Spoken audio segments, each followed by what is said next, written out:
Matinee affair here at the Bradley Center between the Bucks and the Knicks. Starting lineups for this afternoon. As the Knicks come in on the road, they've struggled on the road this season. Latrell Sprewell and Kurt Thomas at the forwards. Marcus Camby in the middle with Allan Houston and Mark Jackson at the guards. Jackson's played very well against the Bucks this year. Meanwhile, the Bucks still Glenn Robinson, not in the starting lineup, but after missing 14 games, he'll come off the bench. So Tim Thomas will start with Anthony Mason.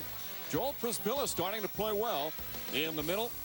And Ray Allen and Sam Cassell at the guards for George Karl. Let's go over to Andrea Joyce. All right, Mike, Glenn Robinson told me that the muscle in his left thigh is still weak. He does have his range of motion back, but it bothers him most when he's pushing off.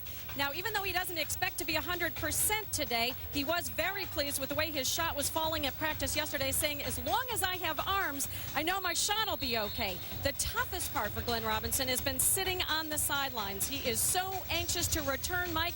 He told me, I feel like today is the first game of my career. Back to you. December 28th was the last time he played. And again, 14 in a row. So George Karl will leave him in the lineup, Tom. Yeah, well, it's kind of interesting, too, because today feels like my first game because I'm starting the game sitting down, which is how my first game started. So it feels that way to me, too. And a few others as well. For the Knicks, Don Chaney has had a rough go since taking over for Jeff Van Gundy. In fact, the last game Van Gundy coached this season was right here in Milwaukee. It was back on December 4th. It was maybe the best victory of the season for the Knicks. 85-71. They beat the Bucks. Since then, they have been a inconsistent team, to say the least. Our officiating crew, Eddie F. Rush, Jess Kersey, and Derek Richardson. Good crowd on hand as the interest in Bucks basketball has returned. Ray Allen blocked by Camby. And Mark Jackson with a rebound. Well, I think one of the interesting parts of this game early on is going to be how the New York Knicks rebound. Not a very good rebounding team, but then again, the Bucks aren't a team that really crashed the offensive boards. Because I really think, in talking to Don Chaney yesterday, he wants his team to get out and run. He wants them to get out and score some easy buckets. They don't have the type of team that can grind it out in the half court. They have really struggled at times in the half court offense. Cassell, nice feet inside, and Anthony Mason, they got caught on the pick and roll. You know, look at Anthony Mason's numbers, and they're not eye-popping, but you know what? He's still second on the team in assists this year. He's not griping. He's not complaining. His attitude's been good. He sets very good picks. Yeah, I'm kind of impressed. I knew he wouldn't get the shots coming over here. I thought he might complain, but he hasn't. Good ball movement. Sprewell misfires on the three. Wouldn't you say with Mason, though, it's numbers aren't why he's here. He's a defensive mindset, something this team really hasn't had.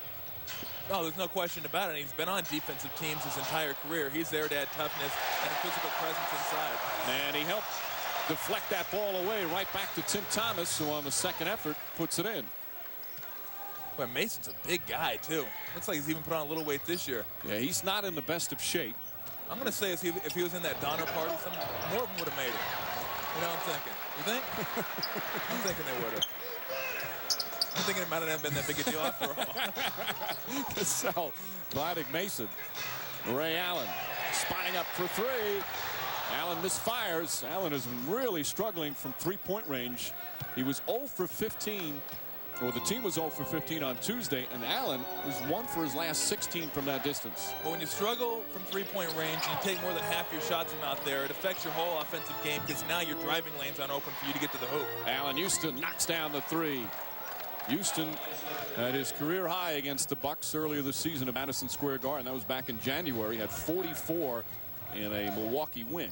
Well, you got to keep the ball out of his hands on the left side of the court. He loves the left side of the court, pick and pops, pick and rolls.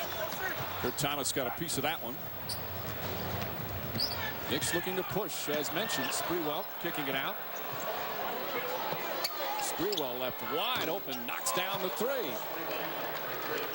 As much as with Latrell Sprewell playing out of position at the small forward, sometimes he's matched up against guys taller, but it's very difficult for them to guard him because of his quickness. Yeah, whenever you have a mismatch on one end of the court, you're going to get that back offensively. And certainly with Tim Thomas guarding him, you know, he can guard Tim. Tim Thomas wants to stay out there and dribble. Sprewell's going to love that because he's quicker. He can get out there and guard him. But if Tim wants to go post him up, then he might have some problems. Sam Cassell knocks down a two. As we mentioned at the top, it's Ray Allen and Glenn Robinson that make the All-Star team. Cassell's never been there, but boy, has he been deserving sometimes. Sprewell rushed it, ball knocked out of bounds, and the Bucks will take it over.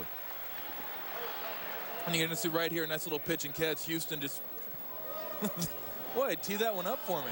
He had no one out there for him. You got to love that when you can shoot, no one's in your face. Although I loved Allan Houston's look-away pass. Usually don't see look-away passes when you're like 13 inches away from the guy.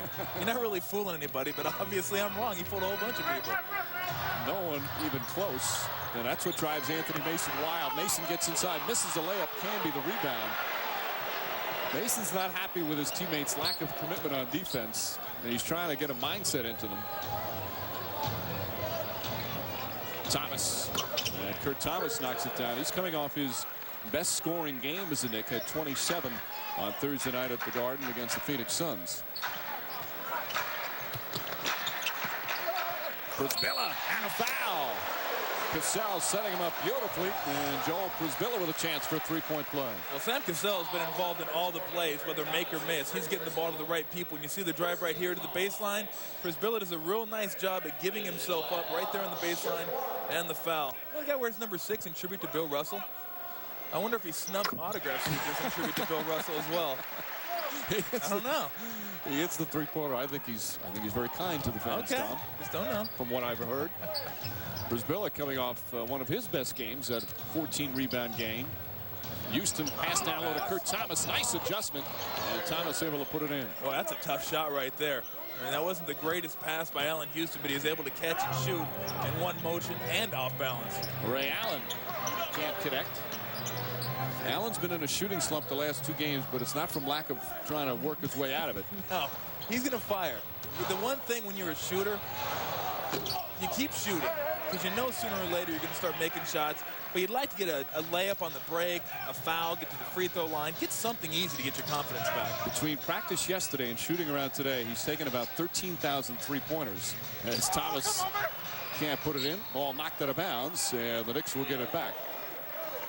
And you're going to see the pass right here. Houston coming off, Thomas setting the pick, and get bumped by Przybilla right there, and a real nice job of catching, getting bumped, taking the body contact, and going up and scoring it. Jackson setting up Canby beautifully. Marcus Camby can't finish, but Kurt Thomas right there for the offensive rebound.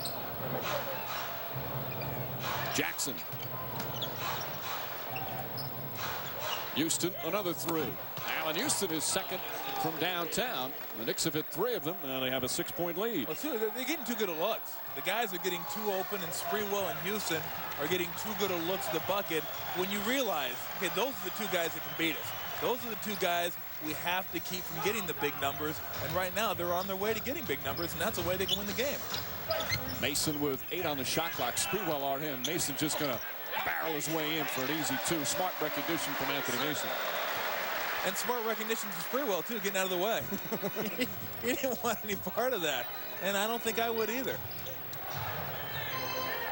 Thomas on Sprewell. Tough matchup. Canby gets inside. Rushed the shot, but he drew the foul. Knicks finding the open man down low, and free throws coming up. And Sprewell actually trying to do a nice job on him. I mean, he's trying to get in there and battle, and right there he just says, okay, that's it. This is not going to work. Let him get his bucket, and I'll get out of here without injury. Here's Canby's numbers. Of course, missed the first 14 games because of the plantar fasciitis.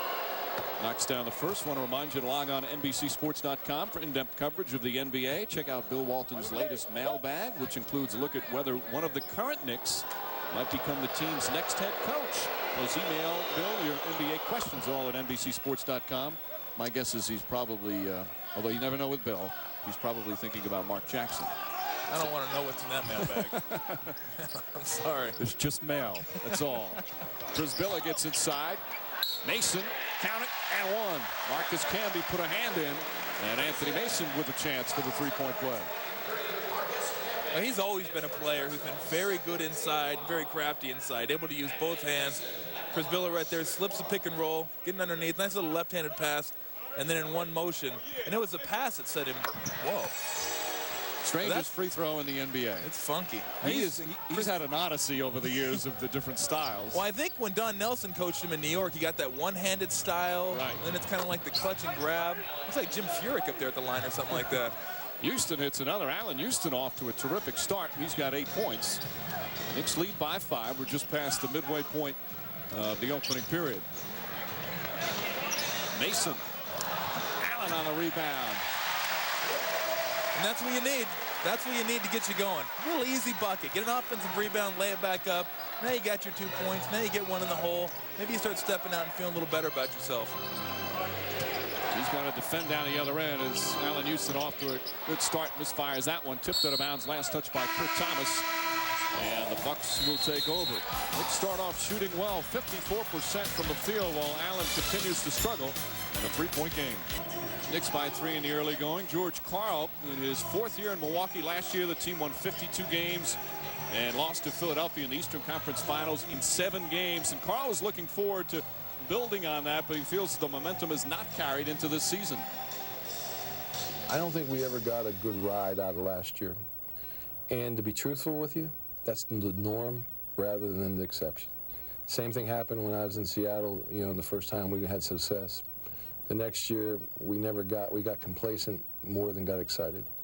And I think that's what we're working on right now. We're trying to get the complacency out of our gig and get excited about we can be the best. And I think he's right. I think that is the norm. I think guys are making so much money and they put a lot of effort into it. The off season, they're taking their vacations, they come back. They're not necessarily just thinking about what happened. Now, I'm sure as the season grows on, they're thinking, okay, we need to get home court advantage. We want to get back to where we were last year. But to come back with that same intensity, it's like after I played with the Clippers and we had 13 wins. I mean, it's hard to come back that next year and try to gear myself up to get 14. It was hard. But you look at the Bucks, considering the injuries. Robinson's missed 14 games. Ray Allen missed 7. They're 26-15. It's the second-best record in the East. It's the same exact record they had at the midway point last year. They're in good shape, and right now they seem to be, because Philly's been so up and down, the best team in the Eastern Conference.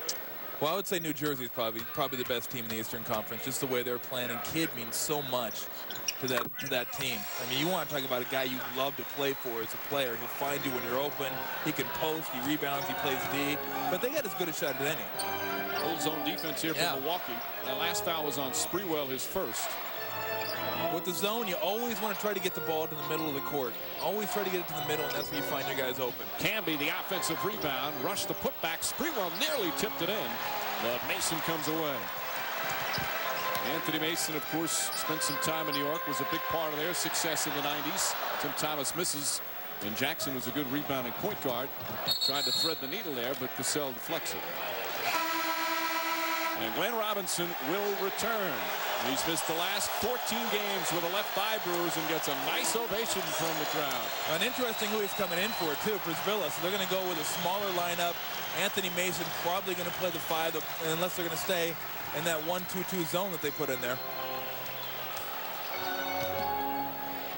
Jackson with time for 3. That one in and out. And here comes Mason. Mason already with 4 rebounds.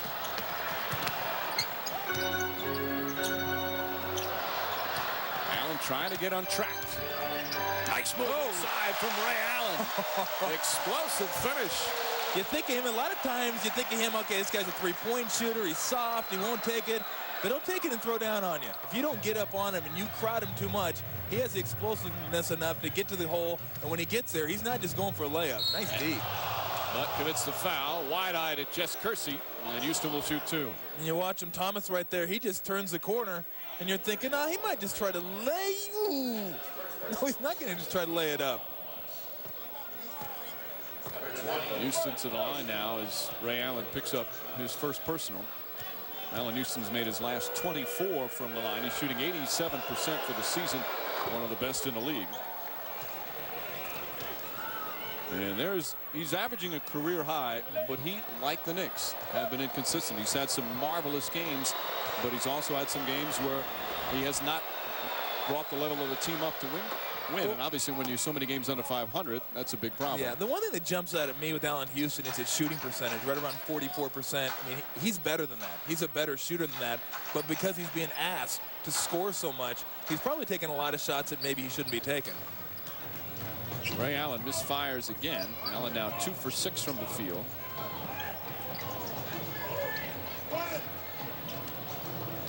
Thomas picks up Houston on the switch. Wants to take him off the dribble, gets inside, tough shot, won't go. Canby tries to keep it alive, but Glenn Robinson right there.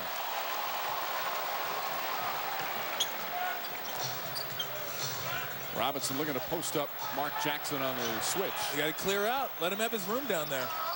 And his first shot's a good one. Yeah. I mean, you get a point guard on you and you're 6'7". Don't stand around and congest it. Move away, get away from the ball handler. Let him, and then when somebody comes over and double teams, then he can find him. Bucks back up by 1 after trailing by 6. Jackson with the little teardrop. And Jackson with his second field goal. So he lived on that for about 15 years now. Yeah. It's incredible. Part of the reason the Knicks played well the last couple of games was Jackson was more aggressive offensively, looking for his shot. Robinson nearly threw it away. Thomas throws it in the backcourt, and the Knicks will get possession. Cassell. That's the first turnover of the game as Cassell gives somebody up in about the 27th row something to cheer about. 2.5 to play here in the first. The Bucks at home down by 1. Knicks lead by 1 in Milwaukee here in the first quarter. It's been a wild week for the Knicks, one that started on Monday on Martin Luther King Jr. Day, where they lost by 43 to the Charlotte Hornets. Worst home loss in team history. And head coach Don Chaney, who's not one to publicly rip his team, did not mince words right after that defeat. I thought tonight they threw in a towel. I really did. In that what happened was, when can't make a basket, can't do this, can't do that, I just thought they gave up. I really did. And the tabloids were brutal, calling the Knicks quitters. Since then, they've responded. Had a big win in Toronto Wednesday night, and then in back-to-back scenario, came from behind to beat Phoenix Thursday. Well, that's the worst thing to hear as an athlete, any type of athlete, that you quit, you didn't give any effort, you had no energy, you had no passion. You can deal with bad shooting, maybe not boxing out, not getting over on a defensive assignment, but when they say you quit, that'll wake you up. If it doesn't, nothing will. Allan Houston wide open, and George Karl can't be happy with that defense. Houston's got 13 points here in the opening period. He had 24 in the fourth quarter the last time the two teams played. Knicks back up by 4. Although, that the phrase is Robinson puts up the shot. That phrase, we didn't play with energy. That's the catchphrase this year in the NBA. Yeah, and it amazes me how you cannot comment. Now, sometimes you'll get a certain player or two who has played 40, 45 minutes over the last week and he's tired. But for a whole team, hey, ouch, that hurt.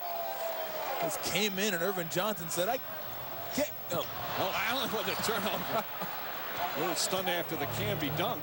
And the second turnover from Milwaukee. Bucks very sloppy to start. And they've lost 2 in a row. 2 tough losses both here at home to Phoenix and Seattle, as Houston now has 15. Prior to these 2 losses, they had won 8 in a row. Were playing very well. A 9-0 run now by the Knicks. George Karl talking with our Andrea Joyce on the pregame, saying that he gives them a C average. Nice Robinson pass. Cuts inside. He can do a lot of things as a big man and a big man. He can do a lot of things as a big man. I mean, he can dribble the ball.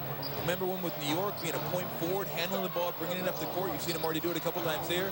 And then just a tremendous passer down the low block. But with a passer, you need a cutter, and Robinson was a cutter. Sprewell can't find the range. Canby tracks it down.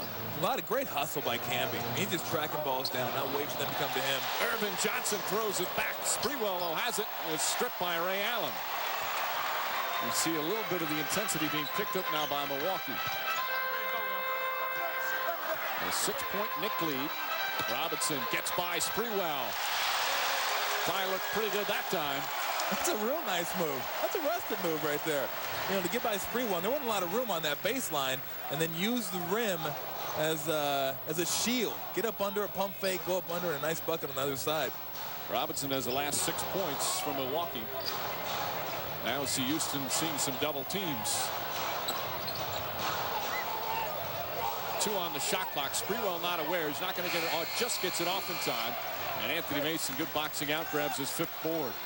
Shot clock turned off. Final seconds of the opening period. Sam Cassell at the buzzer, knocks it down. And just like that, the Bucks come back. A high-scoring first quarter from both teams. Well, the Bucks finished on a 6-0 run. And you watch it, Cassell right here. What a great job. Whoop! Pump fake, because you think at the end of the half or end of the quarter, you're going to catch it and shoot it. What he did, he knew how much time he had left. Pump and go. So Cassell knocks it down. Anthony Mason strong first quarter for the Bucks. Allan Houston 15 points for the Knicks. 2-point game after one. Milwaukee Bucks, one of the best three-point shooting teams in the NBA, currently third in terms of the statistics, but they are struggling to say the least in the last couple of games. Well, in talking to Ray Allen a little bit yesterday, he's really into the mental approach of the game. We talked about basketball and about golf, and I think right now mentally he doesn't feel like he has the stroke that he needs. We saw him working after practice yesterday. He was out here early shooting shots, and you just tell, you look in his eyes, I don't know if he feels like everything that he shoots from beyond that arc is going to go in. But he says he wants to just keep working at it because in practice you can think about it. He says in the games you don't want to think about it, you just want to play. Charlie Ward's come in for the Knicks along with Chandon Anderson. Michael Redd is in for Milwaukee. Anderson way off the mark. Robinson, quick shuffle pass to Cassell. Sam Cassell. And Redd the rebound. Redd, the second-year pro, is starting to make an impact on this team. George Karl giving him a lot of minutes. Robinson. Well, but George Karl says it's nice to have him back. He is just a great shooter. Within 10, 18 feet, that mid-range jump shot. Maybe he the is best incredible mid-range shooter in the league. He might be.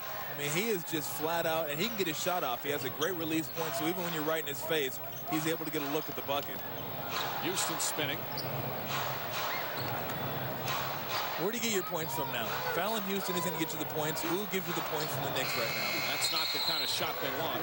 As the ball did hit the rim, Jess Kersey was going to call a 24-second violation. Let's see if the Bucks had actually had possession. Kersey blew the whistle to say 24-second violation, but Camby shot just grazed the rim. So the officials talking about it now. Don Chaney was quick to point that out. Now, if nobody had possession, it'll be a jump ball. But they may rule that Milwaukee had possession. Well, I think they're definitely trying to figure out who had possession of the ball. You see right there, and the ball's going to change trajectory and go straight down. And the whistle blows, so guys give up right there. So now it's who has the ball. I think they have to go under the boot, don't they? I think George Karl threw out that red flag. Look at Jess Kersey underneath the hood. See if we can find out. So they'll go with the jump ball. That's just what you need. Replay rule in the NBA.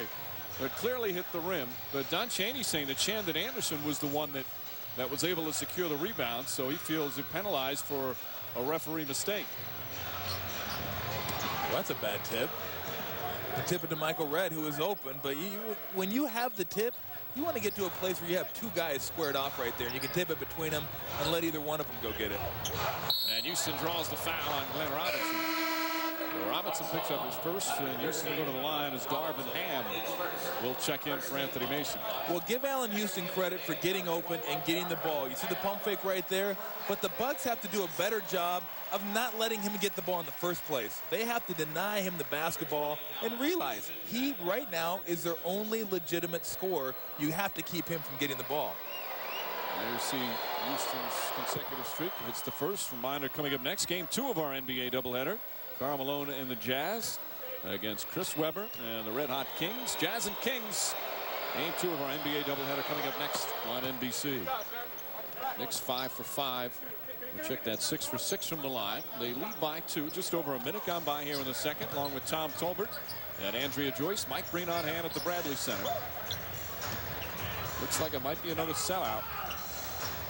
Bucks basketball has returned in a big way here in Milwaukee. Nice shot from Michael Redd. He is really smooth. He is smooth. He had a great senior season, a great junior season at Ohio State.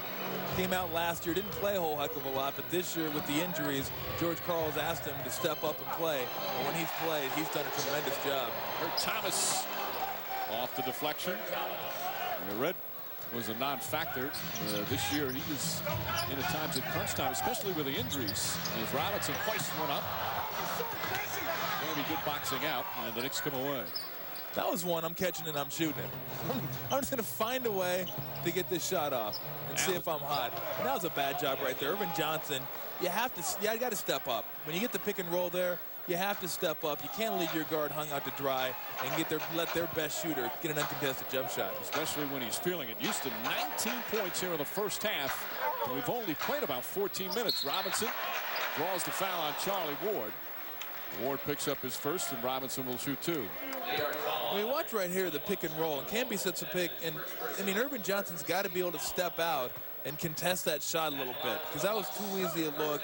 And yeah, I know you're worried about Camby slipping to the bucket, but hey, take care of first things first. You got to trust your teammates will help you out on the back end. I saw Sprewell there cheering on his teammate. Robinson missing the first. Sprewell just 1 of 9 from the field to start as he returns to his native land here, Milwaukee, and had about 70 tickets that he had to get today for family and friends. 1 for each braid. Right there. I don't know if he has 70. I like the hair. The Predator? Nice. The way it comes, yeah. Coming from a bald man. Absolutely. Well, I had no choice in that matter. That was determined before I was born, my friend. You see Houston and the rest of the team. Houston again for 3. That one off the mark. Ball tipped and taken by Irvin Johnson. 2.5 gone by here in the second. 3-point Knick lead. Robinson doubled. Darvin Ham lost it, and Clarence Weatherspoon has just checked in. Weatherspoon wincing as he runs up the floor. Houston again.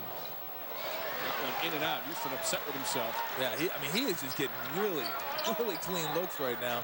And I'll say it once again. You look at the Knicks roster, the team that's out on the court, and you say to yourself, well, let's let somebody else try to score. Make somebody else shoot, not this guy. Robinson left open. He's going to be rust to his game, even though he had that terrific start. It's just to get the timing down after missing 14 games. See, Anderson passed up the 3. Shannon Anderson not feeling confident right now from downtown. He has struggled from that distance. Charlie Ward puts it in. Ward knocks it down. That's the 5th 3-pointer of the game for the Knicks, and they lead by 6. Soft. I like that. And George Karl not happy with his team's defense as Ward and Cassell go after the ball. They're former teammates at Florida State. As the Knicks lead by 6 here in the second.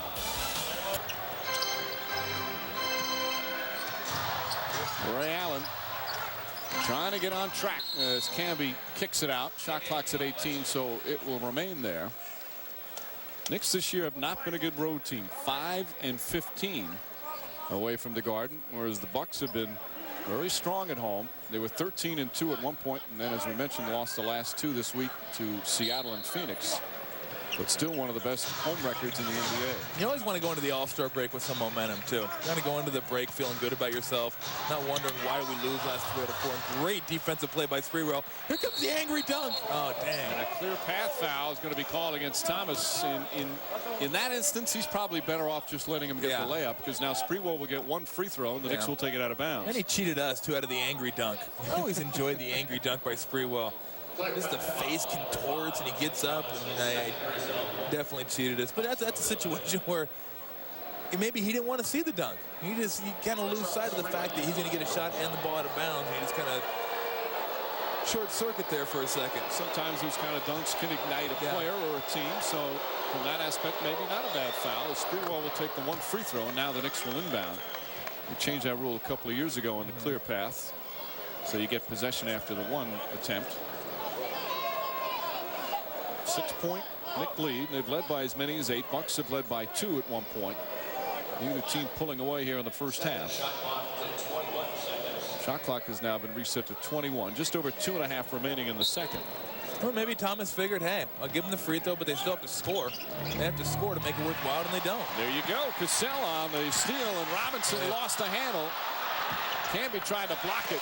Nice adjustment from Glenn Robinson. Those are one of those ones where you're just about to score 2, and you drop it, and you're going, and then finally you get it, and you go, Because there's nothing worse than having a sure 2 points, and then it just dissipates, like, poof, gone. We're better and able to hold it together there. Houston able to put it in. Boy, what a nice move. Nice sound effects, by the way. Well, I did that on the court. I really did. I've done it a few times. Probably not too many. Used to do that at the free throw line. Ray Allen fouled. Allan Houston will pick up the personal, and the Knicks in the penalty. Actually, to be honest with you, I used to do it when they used to throw me the ball. It was so much fun. It was like, woo, they let me play with him.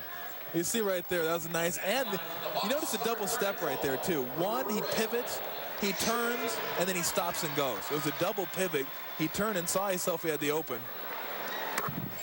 Allen knocks down the first. Tomorrow at 2:30 Eastern, the Chevy Truck U.S. Snowboard Grand Prix with the 2002 Olympic Winter Games just under 2 weeks away.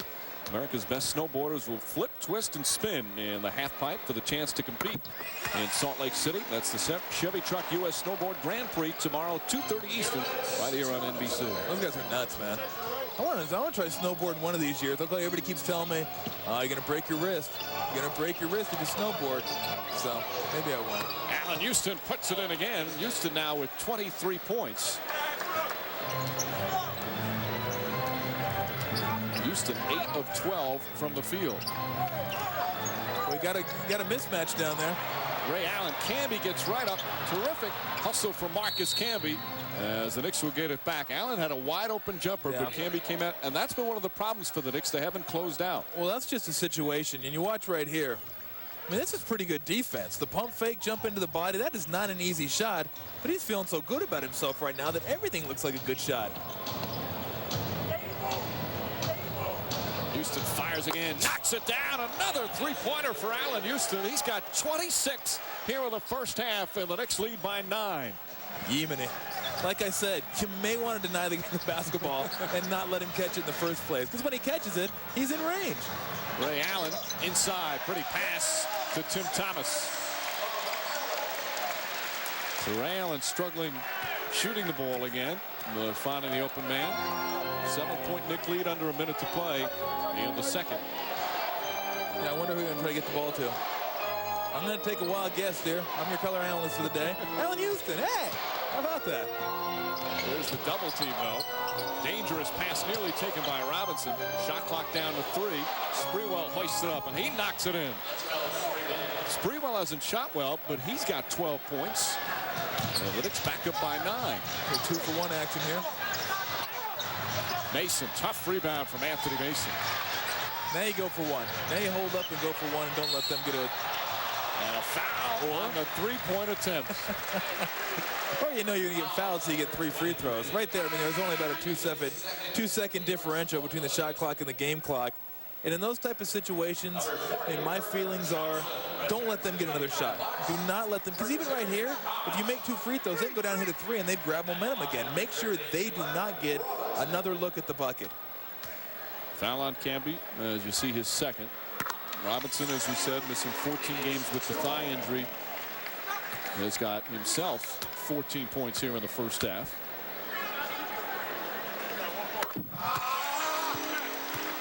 Again, on the three-point attempt, he gets the 3 free throws. No one ever makes 3, do they? They get fouled for a 3-point shot? Yes, Seems like they always make 2. It happens sometimes. We're going to find out here. I guess it happens. There you go. I'm just so glad for you to get these new experiences in your life.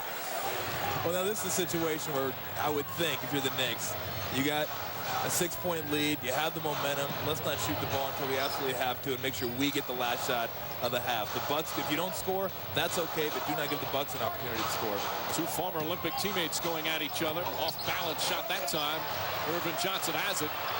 Cassell, final seconds. That would count if it goes, but way off. Although Cassell not upset, as a couple of point guards enjoying some minutes together as we get to halftime here at the Bradley Center in Milwaukee. The story for the Knicks, Allan Houston with 26 points in the first half, and he's with our Andrea Joyce.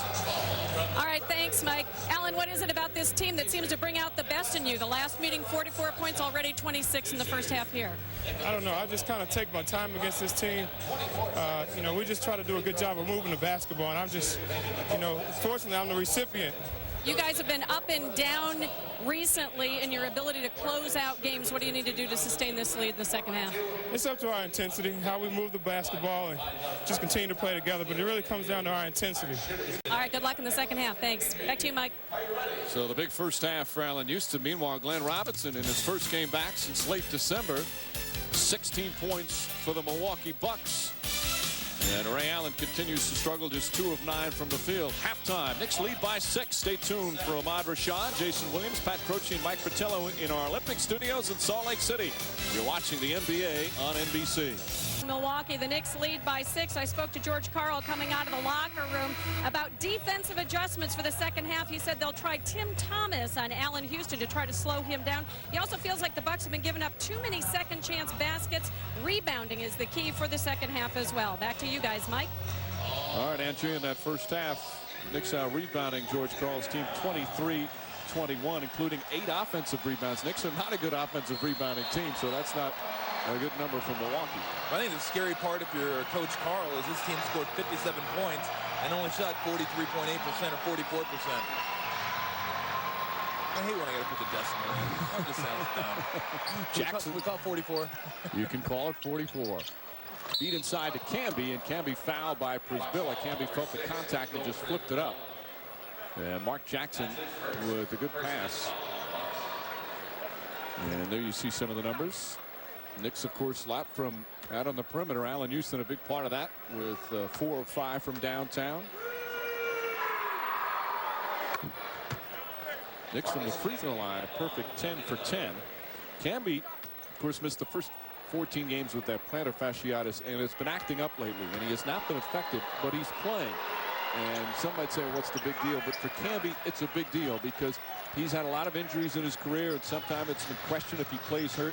He's been playing hurt, and Don Chaney has been raving about that because Camby says the team needs me right now. Even though I'm hurt, I'm going to be out on the floor. Well, he is their interior defense. He's the guy that causes guys to miss shots, causes guys to do stuff like they just did, because you're looking for Camby. He's not a big physical player, but he's a guy that alters a lot of shots and gets a lot of shot blocks down there. Very unique player in the league with his abilities. Ray Allen with the steal. And Allen able to put it in. Mark Jackson with the turnover. A rare turnover for Jackson against the Bucks. He has had 2+ terrific games against Milwaukee this season. That time Allen with a good defensive play.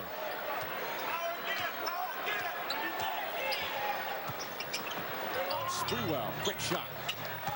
The outside shot wasn't working early for Sprewell, but knocks down that one. And Knicks back up by 7. Well, it's a pace you think that would favor the Bucks. They're a team that's 18-3 this year when they scored over 100, and they like to get the game up into triple digits. But right now, the Knicks staying right with them.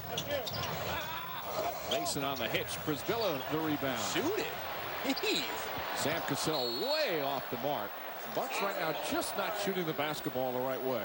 Well, you're 7 feet tall, and you have the ball 2 feet away from the bucket. I don't know. I mean, give it a shot. See what happens. I mean, you're right there. Don't pass it back out for a 25-footer when you have a 2-footer. And unselfishness is great, but that's taken it to an extreme. Przybilla has been playing well for them. That time, though, cash in on the opportunity. Camby and a foul on Przybilla. So 2 quick ones for him here to start the 3rd quarter. That's his 2nd personal. Knicks will inbound. 2 team fouls against the Bucks.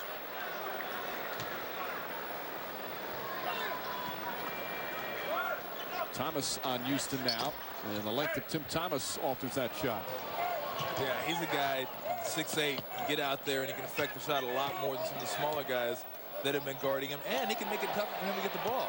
Allen misses again, and Sprewell with the rebound. Ray Allen now 0 for 3 today from 3-point range, so he's missed 17 of his last 18 from that distance.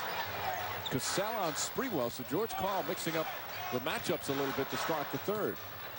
Sprewell doubled and a travel. Good call and a good double team from Cassell and Allen. Force him to make that decision. They didn't double him right away, but when he got in that scoring zone, then you come. Then you force him to make a quick decision. He wasn't able to make that decision before traveling. 2.5 gone by in the 3rd. Knicks lead by 7. Sam Cassell, tough shot. He's looking up at Eddie Rush saying, I got fouled. He just loves competing.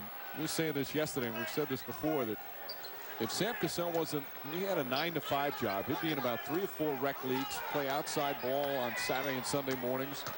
He just loves to play. Tough shot from Sprewell, forced it. Przybilla helping out on defense. Here come the Bucks. And a blocking foul on Allan Houston, his 2nd. You watch Sam Cassell. He does a great job of getting to the middle. He gets Mark Jackson on the hip. You see Jack right there. A little bit of a shove. he's like, come on now. It was there. You saw it, didn't you? You saw that elbow on my hip, didn't you? But he got the deuce, so it wasn't too disappointing. Even if you're an official, it's hard to get mad at him as Allan can't connect. Ray Allen now 3 of 12 from the floor. I think sometimes shooters, you get into that mindset that you're hoping it goes in instead of knowing it's going to go in. And I think he's there right now. He's shooting it not knowing that the basketball is going to go in, kind of hoping he can get it up there and go in the hoop. But he's just struggling. You rarely see him struggle this much. Kurt Thomas throws in a wild shot. Mason played him perfectly, and Thomas able to knock it in. Tip your hat or tip your do-rag to him, whatever you want. I mean, that was just, if he's going to make that shot, nice shot, buddy. Head on down the other end. Nice give and go, and Mason with an easy 2. That's Sam Cassell working his magic. Yeah. Well, the weak side defenders must have had gum on the bottom of their shoes or something. Because they just, I think Anthony Mason was surprised when he caught the ball. He was so wide open going to the goal. 5-point Knick lead. And Thomas with the bump foul.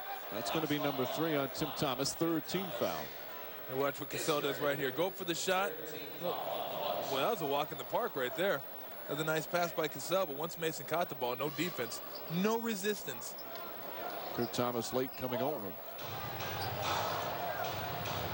Houston comes up, knocks it down. Allan Houston, his first bucket of the 3rd quarter, now 28 for the game. You know, the Knicks are a different team. They're not the great defensive teams that happened certainly in the 90s. Mason gets it inside. Nice move from Anthony Mason. And just slowly, they've lost some key players. Chris Childs traded last year. Larry Johnson retiring. These guys were a big part of their defense. So it's changed the identity of the team a bit as Don Cheney wants timeout. 4.5 gone by. 3rd quarter in Milwaukee. Bucks have now pulled within 5. Just under 2.5 to play 3rd quarter. Knicks lead by 8. Allan Houston getting some offensive help here in this 3rd period. He had the big first half, but now Kurt Thomas is helping him out. Well, when you have guys who can score like Houston and Sprewell from the outside, it opens up lanes on the inside. And you see right there's not a lot of defensive help down low when you're going up for the shot. They're saying, go ahead. If you can make those shots, take them. But we're not going to double team you and let you throw it out to Houston or Sprewell. We're going to make you make those shots. And so far, he's been able to do it. Thomas, the last 3 games coming into today, 27 points, 13 points, 16 points. He's been on a nice offensive roll as he's starting to finally play consistently. And Robinson knocks down another mid-range jumper. Nice shot coming out of the break. Just a little curl right in the middle there. Catch the ball, square, fire, bucket.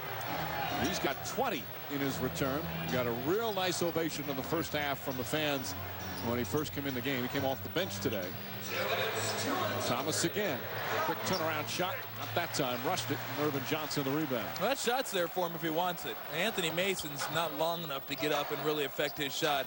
So if he can get good position and he wants to keep shooting that, that's certainly there for him. Michael Redd. Ready move from Michael Redd. Little hesitation, then exploding to the basket. Well, it's all about space. How do you create space for yourself to get off a jump shot? If you're a quick guy, you can use stutter steps. If you're a big guy, you use elbows and power moves. But you have to try to create that space for yourself to get off shots. Mark Jackson felt there was a foul, but the Knicks turn it over for the 5th time in the period. However, they still lead by 4. Just under a minute and a half remaining.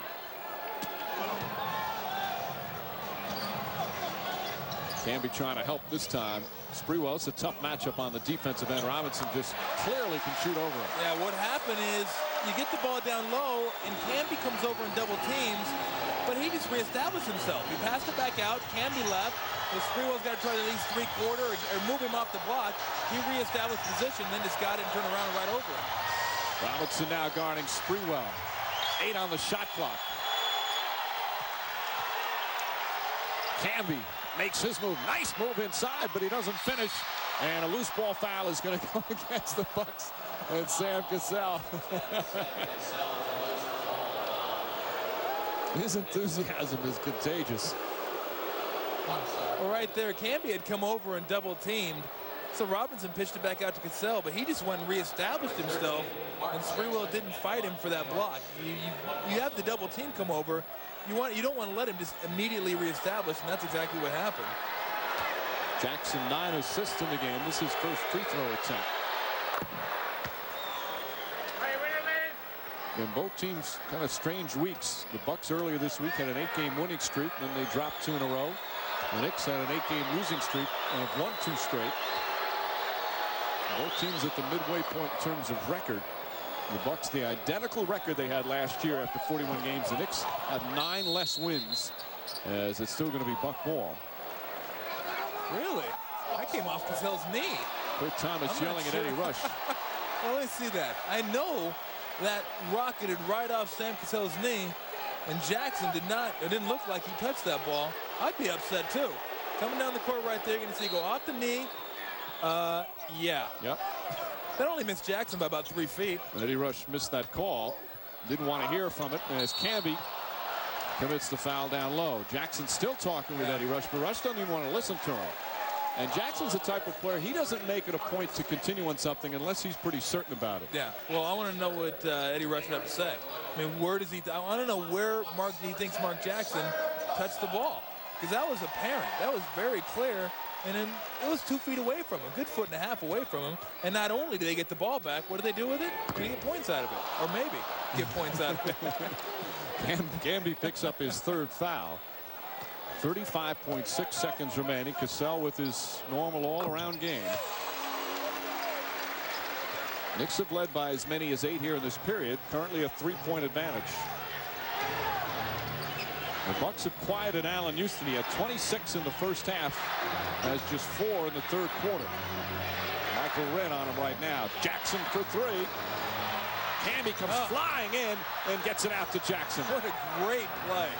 Unbelievable. Getting up over everybody on the run and able to secure and get it out to your teammate. Sprewell felt he was fouled. Took the shot a little bit early as the shot clock was turned off.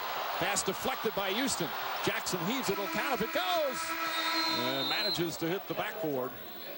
And that will end the 3rd quarter here in Milwaukee. Allan Houston leading all scorers with 30, but just 4 in the 3rd quarter.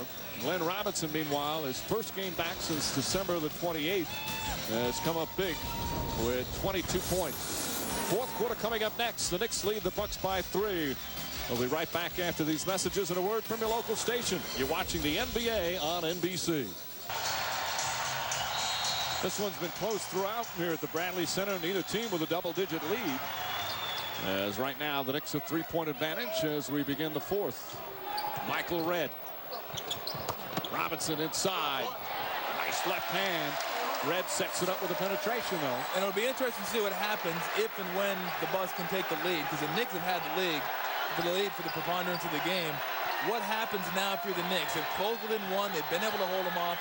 Can you continue to hold them off? Go to your guy and see what he can get done. And the Bucks come with a double team, which isn't a bad idea. Camby puts it on the floor in traffic and has it knocked away. And here comes Milwaukee. 1-point Knick lead. Robinson, wild shot. Thomas, he was hoping perhaps for a foul. Sprewell puts it in, rattles home a 3. Big bucket from Latrell Sprewell. And the Knicks back up by 4. Every time they've been able to get close, they've been able to come up with the big shot. Now it's going to be, can you come up with a big shot, or do they come up with a big stop? Redd. Camby the rebound, and a nice outlet to Houston. Marcus Camby with 16 boards. Sprewell knocks down another one. Back-to-back threes for Sprewell, and just like that, it's a 7-point game. And George Karl quickly wants to stop the momentum as he makes a full timeout call. Sprewell with 20 points now has been struggling from the field, but he begins the 4th quarter with a couple of 3-pointers. Just over a minute gone by, final period. Knicks a 7-point advantage. Ray Allen missed 13 of his first 16 shots, but has suddenly come alive here in the 4th. Put him in a TaylorMade commercial because he's founded his game. You see him right there at 3, and Sam Cassell setting him up again. And he says, boy, this is what it should be all along. Kurt Thomas doing a nice job getting out, but now you got 3 options if you're the Bucks. The way Ray Allen's shooting the ball, and if you're the Knicks right now, probably thinking try to get the ball to Allan Houston on the wing or the top of the key and see what he can do with it. Of course, it's nice to have as a second option guy can get you 20-plus points in a quarter. The Knicks led by 11 with just under 4 minutes remaining. And this place was quiet, but since Allen erupted, so has the crowd, and it's a 2-point game with a minute and a half left. Bradley Center was like this last year throughout the postseason, and it's become very loud all of a sudden here this afternoon. Houston drives on red. Camby, lefty layup, won't go. Tipped by Thomas, misses. And here comes Allen and the Bucks, looking for their chance to tie it, or their first lead since the first quarter. Red off the dribble. Oh, inside, and an offensive foul on Michael Red. Marcus Camby stepped in and drew the charge. Camby apparently above the restricted area, but it looked like there was some movement. Yeah, nice job right here, and he gets out. Now that's a bad call. Yeah, that's a bad call. He was sliding to the right, and the whole body was leaning to the right. If I was Michael Red, I'd be upset too. Under a minute to play. Camby was above the restricted area, but just the movement at the end caused the foul. Sprewell on the pull-up. And Mason with another rebound. Anthony Mason's 15th board of the game. Camby, though, takes it away from him. Mason rarely careless dribbling the ball that time with the turnover. Get the ball to your point guard. I mean, it's 38 seconds left in the game. Let him get the ball and bring it up. There's about an 8-second difference between the shot and game clock, so the Bucks don't have to foul. Jackson, and a foul call on Cassell with 7 left on the shot clock. And Milwaukee in the penalty, so Mark Jackson, who's 2 for 2 from the line today, will shoot 2. Cassell picks up his second. See him bumping him down, banging him down. I guess it's hard to tell, but he must have come up underneath and got a piece of the wrist. That caused the pass to be intercepted by Allen. Huge free throws. Jackson 76% from the line this season. And the Knicks lead is 3 with 15.2 remaining. Milwaukee still has 1 timeout left. Neither team with a foul to give. And 2 clutch free throws from Mark Jackson gives the Knicks a 4-point lead. And George Karl staring at the official Derek Richardson, upset about that offensive foul called on Michael Red. And the Knicks with a 4-point lead. Milwaukee and many expected to battle in the East this year. Bucks well up above in the Eastern Conference. Knicks though have been struggling, but very impressive today. However, 4-point lead, 15.2 to go. Bucks are out of timeouts. What do they need to do? Well, you need to get the ball to Sam Cassell, let him penetrate, and then spot up your 3-point shooters. You don't want to just pass the ball around and jack up a 3. You want it to come from the inside. So whoever you feel like your best penetrator is, Michael Red, Sam Cassell, get him the ball, probably Sam Cassell, let him drive, and then you spot up your shooters. Because you can go 2 for 1 right here, or you can go a quick 2, foul, and then still have a 1-possession game. No sense of just jacking up a 3 with somebody right in your face. You need the 2 scores, so if you get that quick layup, it's certainly the play, and the Knicks have to guard against that. But Cassell this is where Sam Cassell can be at his best. Good ball denial from the Knicks. They have trouble getting it in. Finally do so to Ray Allen. And Cassell fakes the 3-point. A lot of time going off the clock. Knicks doing a good job. Robinson's 3 won't go. And they're going to call a goaltend on Marcus Camby. It did not appear the ball was anywhere close to the rim. Looks like it was not have a chance to go in. I don't think that should be goaltending. It's hard to tell from that angle. That's short of the rim. But no, on that second time, that's above.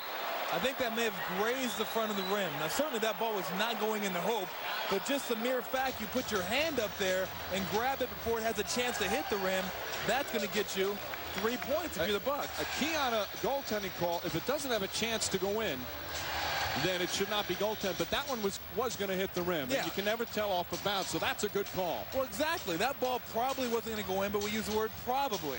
Maybe it hits and kicks up off the glass, comes back down, takes some funky bounce, and goes in. But that's just not being mentally right by Marcus Camby. You can't reach up and grab that ball before it hits the rim. I mistakenly thought it was way short, but it wasn't, and the official's right on top of the play.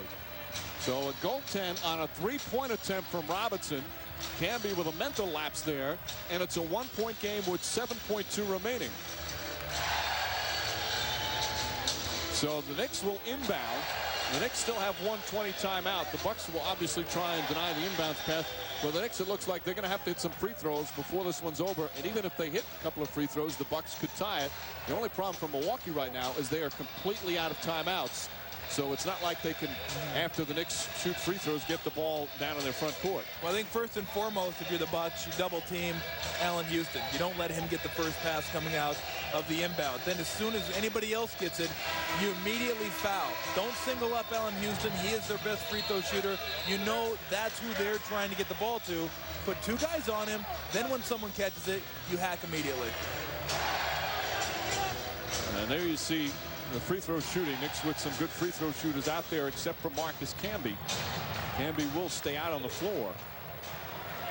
Meanwhile, the Bucks, who missed their first 10 from three-point range, have hit 5 of them here in the fourth quarter, including that goaltend call. 7.2 seconds remain. Knicks clinging to a 1-point lead. Both teams in a penalty.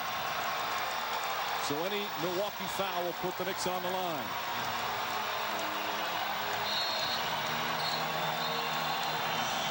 And they're not set. The timer not set.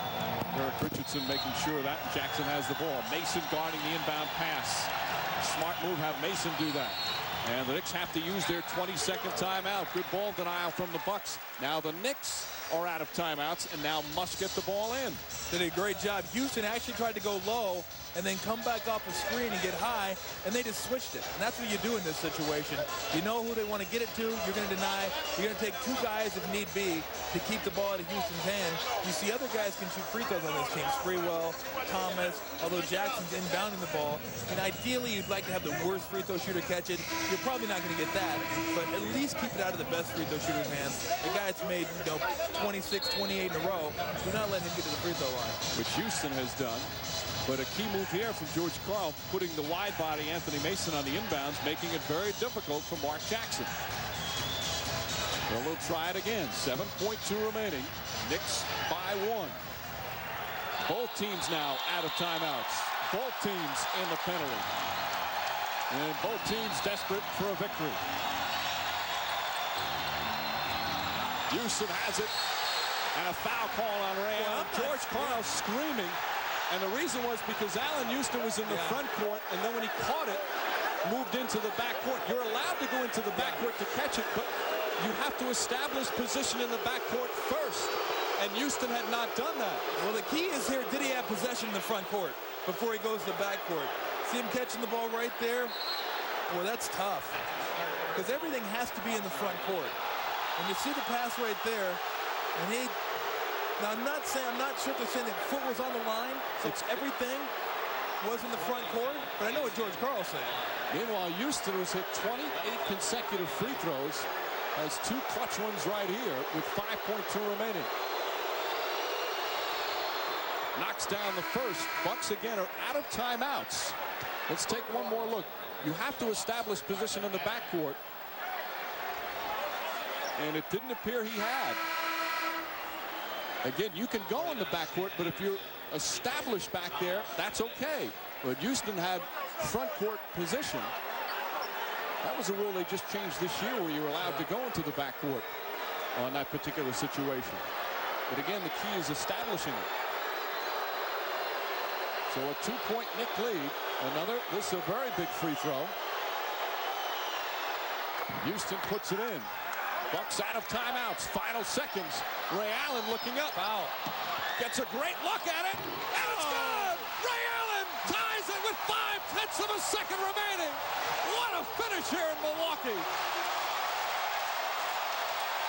The Knicks have to inbound. The Bucks are celebrating. Knicks can get a shot off. Marcus Camby looking down the court. Lobs it down to Shandon Anderson. Anderson puts it up, and the shot would not have counted. He did not get it off in time, and we've got overtime here at the Bradley Center. But how in the world do you watch Ray Allen, who's made not 1, but 2, but 3 threes in a row, drive right by you? Why not grab him with 2 seconds left? You've got to foul him in that. Come on. The Knicks have had nightmares all season long by huge three-pointers in the final seconds killing him. So they've had experience, but they let Allen drive by. All Camby had to do is wrap her arms around him and put him to the line for 2. So another bad defensive lapse for the Knicks, and we've got 5 minutes of OT. Well, you want to talk about a great look. Watch right here. Grab him. That's a great move, but Camby's getting out of the way. He's like a little beltway for you. Am I in your way? Well, excuse me, let me move. And that is just a great look right there with 2 seconds left. What's wrong with, I'll grab him, you can shoot 2 free throws, we can get the offense or defensive rebound, game is over. I've never understood with under 3 seconds left and you're down 3, and that's the only thing they can do to tie you, that they can get off that type of look. Now give Allen all kinds of credit. That was a nice, back behind the back dribble. He got himself free, but he should have never been in a position to shoot that shot. Never. You can't get a better look in that situation. No. And Ray Allen, who was horrible shooting the basketball for the first 3 quarters, he was 3 for 13 from the field, erupted here in this 4th period. Out a thriller at the Bradley Center as we go to overtime. Knicks and the Bucks even. Bucks were down 11 points with under 4 minutes remaining in this game and came back and tied it up as Ray Allen knocks down a 3 in the final seconds. You want to talk about some long-range shooting in the 4th quarter. Sprewell starts it off. Allen finishes it. Let's play an extra stanza. Sprewell had 21 points in the 4th quarter. Ray Allen had 14 points in the 4th quarter. And now we've got the 5-minute overtime. So they win the tip off of Camby. Cassell, not a good shot. Ray Allen the rebound. He's tied up. Anthony Mason. Allen has found the stroke. Not that time, and Sprewell the rebound. Well, interesting lineup they have out there. They had Glenn Robinson playing the power forward, Mason playing the center. So small lineup, so you got to be sure everybody on the Bucks, shot goes up, you got to block out. Sprewell, a 3, puts it in. Latrell Sprewell again. Sprewell with his 7th 3-pointer of the game. He had 5 in the 4th quarter, and the Knicks back up by 3. Allen. Jackson, you almost expect it. Stop it. And a loose ball foul call against the Bucks. Oh my. I mean, that's just, you're right in his face. And just mugshot is what he's doing to you. And nothing you can do about that. Knicks are 1-1 in overtime games this year. The Bucks are 2-0. Jackson left open for a moment. Shot won't go. And Anthony Mason with his 16th rebound. Glenn Robinson wants the ball, telling Cassell, get it to me. Yeah, he's going to face him up. Nice move from Robinson. On the reverse, blew right past Comet, and no help defensively. Yeah, the matchup before, he was having smaller guys guarding him. Now he has Thomas on him. He's going to move out just a little bit, face up, and that allows him room to work. Glenn Robinson has 34 points in his first game back since December 28th. Sprewell comes right back for the answer. And that's what you do as a counter. A counter to the 3-point shot. Guys are going to move up a little bit, press you out by the stripe, show them the ball, right by, one big dribble, bucket. Sprewell has 40. Cassell misfires. Camby the rebound. Camby has 18 boards. Some terrific numbers put up by individual players in what has been a thrilling game here at the Bradley Center. Allen on Sprewell. Cassell looking to double team as soon as he puts it on the floor. Here comes Mason now. Sprewell tied up, 3 on the shot clock. Has to put it up, puts it in. Everything going down for Latrell Sprewell. He's got 42 and the Knicks lead by 5. That bucket's like the Atlantic Ocean for him. Just throw it up, it's bound to fall in. Cassell trying to create some space. Michael Redd, the 3. Redd comes right back for the Bucks. And it's a 2-point Knick lead with 2.5 to play in overtime. That's fun basketball. This is a fun game to watch. Guys making shots, guys taking shots, being able to, this is good basketball. Another standing ovation from the sold-out crowd. Sprewell draws the foul. No, they're going to call an offensive foul. Eddie Rush says he lowered the right shoulder. Sprewell waiting to state his case.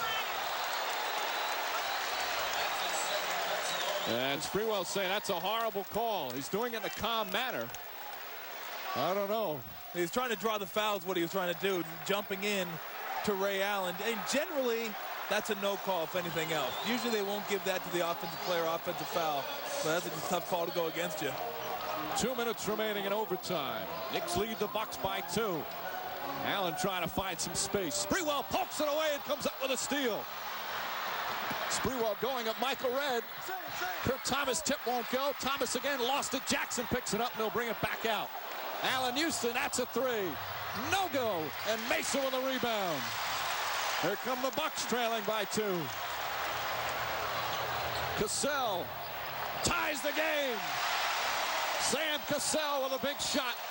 And it's all even with 1.5 minutes to play in overtime. They are delirious here at the Bradley Center. End-to-end action. Knicks and the Bucks even in overtime. We'll be right back after these messages. And a word from your local station. You're watching the NBA on NBC. Individual efforts, Latrell Sprewell. 28 of those 42 in the fourth quarter in overtime. Glenn Robinson, first game in a month with 34. Mason, 18 points, 17 boards. So many players making big plays, and we're tied in overtime with under 1.5 minutes remaining. Sprewell for 3, puts it in. Latrell Sprewell with 45. Oh, my goodness. It's like the mask. Somebody stop me. His 8th three-pointer of the game. Robinson misfires on that one, and Sprewell the rebound. Knicks leading by 3 with 1 minute to play. Sprewell has been absolutely brilliant in the fourth quarter in OT. They go to him again. Allen trying to do something. Gets inside on a travel. Move the pivot foot, and the Bucks get it back. There's just nothing you can do here. It really isn't. I mean, you're right in his face, and he's just telling you, thanks for coming. I mean, the guy is radar locked in right now. Hands in his face, nor hands in his face. He's just making all kinds of shots. And even that last one, he got called for a travel. He made that one. Timeout called by Milwaukee. They'll have the ball when we return, down 3 in overtime. One of the most exciting games in the NBA this season in overtime. Knicks leading by 3 with 46 seconds remaining. Coming up next, we've got the Kings and the Jazz from Utah. From the Delta Center, but this one far from over. Latrell Sprewell has 45 points. Glenn Robinson, 34. They've been raining threes here at the Bradley Center. Camby picks up Allen off the switch. They go to Glenn Robinson. Jackson on him with a mismatch. Robinson misses, a rare miss in there, and a loose ball foul call against the Milwaukee Bucks. Originally, Eddie Rush said stay here, but then he just had the wrong team, and he says it's against Milwaukee. Anthony Mason is 3rd. Bucks had a foul to give, so the Knicks will inbound. 34 seconds remaining. Knicks lead by 3. Don't want to foul here. Just play good, solid defense. This situation, too, if you're the Knicks, you know they're going to want to bleed the clock down to about 5 seconds, 4 seconds. And a lot of times teams will get off a bad shot when they do that. So just play good D. If they miss, you're still 1 possession away. Jackson against Cassell. Jackson spinning, gets inside, kicks it out. Allan Houston, a 3-pointer. No good. Cassell the rebound with 10 seconds remaining. Houston was wide open. The Knicks have a foul to give. Ball knocked out of bounds. Anderson tried to foul Robinson, but the ball went out, so no foul was called. And with 5.3 remaining, the Bucks will call timeout. So Milwaukee is now out of timeouts. They'll inbound with 5.3 remaining. Obviously, they need a 3. But the Knicks have a foul to give, something they did not take advantage of at the end of regulation. Well, what you do in 5 seconds, you kind of get into that area where, you don't foul right away just to put a guy on the line. But if you get somebody coming off a screen, you're a big guy, they put you in a bad way, meaning you have to guard the smaller guy, you just wrap him up. You don't let him get off a 3 like you did last time. So, again, with the foul to give, they foul right away. And then even on the second one, they should foul again to make sure a 3-pointer doesn't get up. Knicks come in, winning 2 in a row. They're coming off one of the worst performances in franchise history on Monday. In New York, they were branded quitters, but they bounced back with 2 impressive victories this week against Toronto and Phoenix. And now with a chance to make it 3 in a row. The Bucks, meanwhile, were on a roll. They had won 8 straight. prior to this week. Then have dropped 2 in a row as Ray Allen and his team have struggled from the field. But the Bucks coming alive here late in the fourth, down by 11 points with just over 3.5 minutes remaining in regulation. Allen knocks down some key threes, and they send it to overtime where we are right now. The end of regulation, the Knicks were up by 3. The Bucks inbounded in their backcourt. Allen all the way up, and inexplicably the Knicks didn't foul, and he knocks down the 3, and that's why we're in the extra period. We immediately foul right here. As soon as somebody catches it, you have that foul to give, so you foul immediately. Go ahead, Mike. You have to be careful that you don't foul in the act of a three-point shot. Allen, and there's the foul from Camby with 3.7 remaining. Of course, fittingly it goes in, but it won't count. Camby, meanwhile, is fouled out of the game. Camby with 18 rebounds coming up big for Don Chaney. And now they will inbound again with 3.7. Again, Knicks up 3. The wise thing would be to foul immediately. Yeah. And watch the inbounder, too. Watch him kicking it in and then right back out to Ray Allen. They inbound to Red. Red gets off a 3, and he puts it in. I don't believe it. 1.4 remaining. And we're tied again. Mark Jackson at the buzzer. Second overtime coming up. One of the most amazing finishes we've seen in a long time. First in regulation, now in OT. The Knicks had a timeout, didn't use it. But again, why not foul in that situation? They're right in the corner right there. And that's the situation where it looked like Anderson wanted to foul, but he got there too late. Hey, when you know a team needs a three-point shot, switch everything. You switch out. Who cares if they catch the bucket or catch the ball 5 feet away from the bucket? Everybody should be around the three-point line. Any picks, you switch on picks. They catch the ball, you wrap them up. Nobody should be that free. Nobody should be that free at the end of the game to shoot a 3. First of all, you should foul, but secondly, if not, you're going to have a guy right in his face, and that's a great look. That's a great look in the first quarter, let alone to tie the ball game and send it into double OT. It happened at the end of regulation where the Bucks tied it with a three-pointer. Second overtime in Milwaukee. Some terrific performances as the Knicks and Bucks tied at 117. The Knicks at the end of regulation and at the end of the first overtime inexplicably not fouling and allowing the Bucks to get off three-point shots to tie it and force another period. Well, I think you got to put Chaney on the hook for that one. There was enough time to tell your guys, look, it's happened once. That was quick. This time it doesn't happen again. There's no reason Shannon Anderson should have sucked into the middle. He should have been out guarding the three-point line. They get it too. Who cares? Ray Allen off the mark, and Houston the rebound. You don't know, Chaney may have told him. They have said it several times in the huddle. Don't give up a 3. Sometimes you say things and it doesn't work. Jackson with the little floater. Well, that's when you need a prod. One of those cattle prods. make them listen. I think a cattle prod may go over the line. Yeah. But maybe Players Association. Players Association might frown on that. Michael Redd gets inside, blocked by Weatherspoon. Terrence Weatherspoon in the game because Marcus Camby is fouled out. Knicks without their best rebounder in the second overtime. Cassell battling against Jackson. Jackson flips it up, shot, good again. Mark Jackson back-to-back buckets, and the Knicks lead by 4. Now, you'd love to come over and double team, but Mark Jackson is such a good passer down there that if you do, he's going to find Sprewell, he's going to find Houston, and you'd rather have him taking shots than those two. And Cassell fouled, and he'll shoot 2 free throws. Weatherspoon is second. Well, this is one of the moves that got the Indiana Pacers to the finals against the Lakers. Back down, back down. Well, because of the new rules, you can't do that anymore. Well, you see right there, Mark Jackson, you give him 2 dribbles. He's strong enough down there that he can back in and get a shot from 8 feet. And like I said, though, you go and you double team, then you're leaving guys open behind the stripe. Cassell hits it. Jackson has had great games against the Bucks this year. He's got 12 points, 15 assists. You look at Cassell's numbers. Cassell making big plays down the stretch. The Bucks were down 11 with 3.5 to go in regulation. They were down by 5 with 2.5 to go in overtime. And here in the second overtime, immediately down by 4, but now pull within 2. Well, let's see what they do here. They're going to go to the same play. And there's the foul call on Sam Cassell, who agrees with the call. Well, he's trying to get leverage. He's trying to get leverage to keep Mark Jackson upright. Well, let's see what they do. If they go back to that, do you let him back him in and let Sam Cassell guard him by himself? Do you switch off? Maybe let Michael Redd guard him? Or do you come and double team? Don't forget, coming up next, it's the Jazz and the Kings from Salt Lake. Good luck trying to top this one with those two teams after what we've seen. Allan Houston double team. Good defense from Michael Wren on the help. Ball knocked out of bounds. Houston just got hammered as they knocked it out of his hands. Now the Bucks get it back. We may go straight from this game to the opening ceremonies. Are you kidding? 2-point Knick lead. Under 3.5 to play in the second overtime.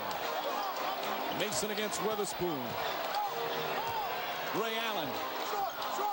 And Weatherspoon with a tough rebound in traffic. And Jackson says, let's go up the floor. Fatigue has to start being a factor. Sprewell's played 51 minutes. Jackson going to try Cassell again. Sprewell fakes a three. Spinning. Trying to get free. 2 on the shot clock. Has to put it up. Won't go. Rebound tip. Nearly put in. Weatherspoon knocks it loose. And Cassell comes out with it. Cassell, who's played 53 minutes, charging up the floor. Ray Allen, nice shuffle pass. Mason now makes his move. And he draws the foul. And Mason will go to the line where he's just 2 of 5 today, with 2:35 remaining in the second overtime, and the Bucks trailing by 2. Boy, rebounding is so important right now. You look at the lineup they have out there. Mason may be the tallest player at 6'7". You got Spoon, Weatherspoon at 6'5", Shannon Anderson at 6'4", Sprewell 6'4". So when that ball goes up, you have to box out and have to get rebounds. Mason has had a superb game. 18 points, 17 boards, 6 assists, but he's now missed 4 free throws. So Marcus Camby on the bench with the 6 fouls. And Glenn Robinson, they negate it. Robinson with a lane violation. Oh, again, a mental lapse this time. Mason finally hit a free throw, but Robinson trying to time it, obviously mistimed it. It looked like a pickpocket sneaking up behind him is what he did, but that's your own player. I mean, you have to know that's what he does. You play with him. If it's the Knicks falling in, maybe you understand it. But just total lack of concentration when your own player gets in there before you even let the ball go. We've seen some great plays, but some mental mistakes. Jackson for 3. Bang! Mark Jackson from downtown. And the Knicks now up by 5 with 2:13 remaining. Almost the same position as the first overtime. Bucks were down by 5. Right where the Bucks want to be. Mason gets inside and he's hacked by Anderson. Smart foul from Shandon Anderson. Oh yeah, send him to the line. You're not going to give him 2 points. Make him earn both of them. And you see right here, it's been all about the Knicks' 3-pointers in the second half. Most notably Sprewell. But right there, Sprewell does a real nice job driving and knocking over Jackson's defender. Give him an assist and a half for that one. And then Jackson spotting up and nailing the 3. Mason again knocks down that one, and Glenn Robinson wisely stays on the lane. Don Chaney wants timeout as he'll talk it over. Still lots of time left in the second overtime, and what has been a marvelous game here this afternoon in Milwaukee. 2:06 left in the second overtime. Knicks lead by 4. Bucks with another free throw coming up.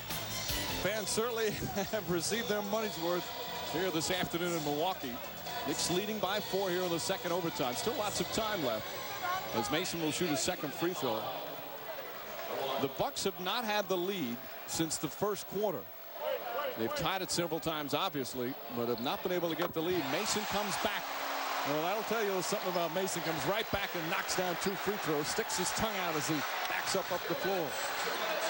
3-point Knick lead, under 2 minutes to play in the second OT. And you wonder about, again, fatigue, like a Glenn Robinson. Hasn't played in a month. And here he plays in a 2-overtime game. Jackson, tough shot, won't go. Michael Redd the rebound. You know what Cassell did that time? Forced him to the baseline. He didn't let him come to the middle. Made him go the opposite way, and he wasn't able to kiss that one out the glass. Robinson, the jump shot. Mason, the rebound, and a loose ball foul call against Mark Jackson.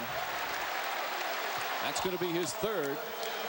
And the Knicks in the penalty, so Mason will go back to the line again. Well, with the small lineups they have out there, Anthony Mason certainly has an advantage inside on all rebounds. That was a real nice catch, kick out to Glenn Robinson, and then establish position down there and grab the rebound. There's nobody outside of maybe Weatherspoon that can battle him underneath the boards. Let's see how Mason fares this time at the line. How about a game with all these great shooters and these 3-pointers that Might come down to Anthony Mason's pitch free throw deciding it. He holds on to it longer than Ray Guy's punts used to stay in the air. I mean, it's like... And Mason, 4 straight free throws to pull the Bucks within 1. And yet another standing ovation here at the Bradley Center. Michael Redd now defending Jackson. Cassell is on Shandon Anderson. Houston, tough shot. Robinson, the weak side rebound. Bucks with a chance to take their first lead since the opening quarter, but they have hung tough all afternoon. Ray Allen, a quick 3. Fight for the rebound, and Sprewell comes away with it. Weatherspoon did a good job battling Robinson. Under a minute to play here in the second overtime. Well, you want to take a shot here, and you want to leave yourself enough time to where you know you get the last shot of the game. You want to make sure you get the last shot of the game. They're looking to double Sprewell when he gets close. Allan Houston, an open 3. Won't go. Weatherspoon tips it, and Cassell takes it away. Terrific play from Sam Cassell. Robinson, the open jumper. And a foul on Allan Houston, and Glenn Robinson will go to the line for 2 with 31 seconds remaining, and the Bucks down by a point. Great job by Sam Cassell off the rebound, pressing it up the court. Not waiting to set something up, not trying to get into a set, but getting the ball in the open court and seeing who he can find. He found Glenn Robinson, and Houston right there just catches him on the wrist as he flies by. Glenn Robinson has played 40 minutes in his first game in a month. Knocks it down. 35 points for Glenn Robinson. He'd missed 14 games with a thigh bruise. And what a return as he's tied it again. I'd take another game off and just keep coming back if I could do this. Robinson gives the Bucks their first lead since the first quarter. Timeout, New York. One of the most enjoyable NBA games I've seen in a long, long time. And we still have 31 seconds remaining and perhaps a third overtime ahead. Who knows? Oh, this has been awesome. Awesome. What great individual performances. Glenn Robinson's first game back. Ray Allen, who had struggled early in the game, couldn't make a shot, ends up hitting the three-pointer and three three-pointers before that to put it in overtime. Then you get a second-year guy, Michael Redd, who hits a three-pointer to put it into the second overtime. Sprewell going off in the fourth quarter. Houston having 26 in the first half. Just some unbelievable performances in this game. Again, Milwaukee was down 11 with about 3.5 to go in regulation. Came back and tied it. They were down 5 with 2.5 to go in the first overtime. Came back and tied it, and they trailed by 4 here in the second overtime. But have not backed down. Keep fighting back, and Glenn Robinson finally gives them the lead. Now, timeouts remaining. The Bucks still have 2.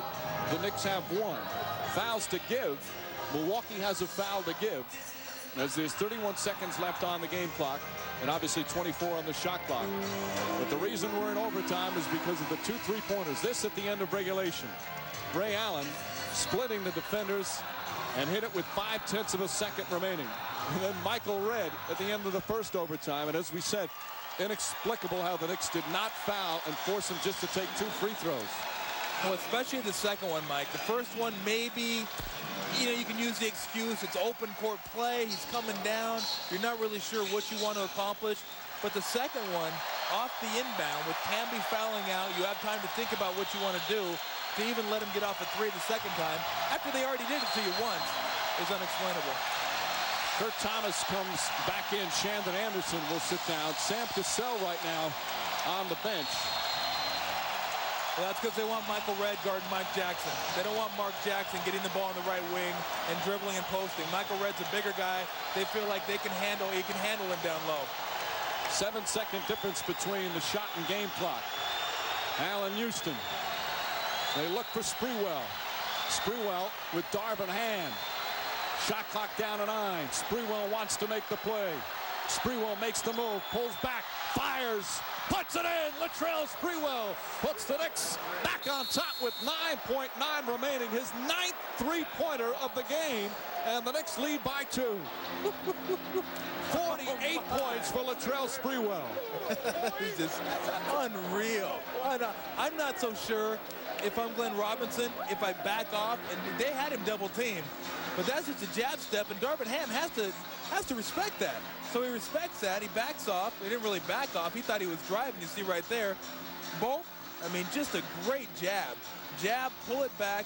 And you saw earlier in the possession, Glenn Robinson, they had him double teamed, and he left him. I'm not so sure if I keep the double team and make him pass the ball. Sprewell, meanwhile, time now with 48 points. 34 of them have come in the fourth quarter and the overtimes. He also has 7 boards, 6 assists, and he's doing it in front of friends and family. He had to get 70 tickets for today's game. He's a Milwaukee native. He's had some of his best games here at the Bradley Center, and he's adding this one to the collection. I mean, are you kidding me?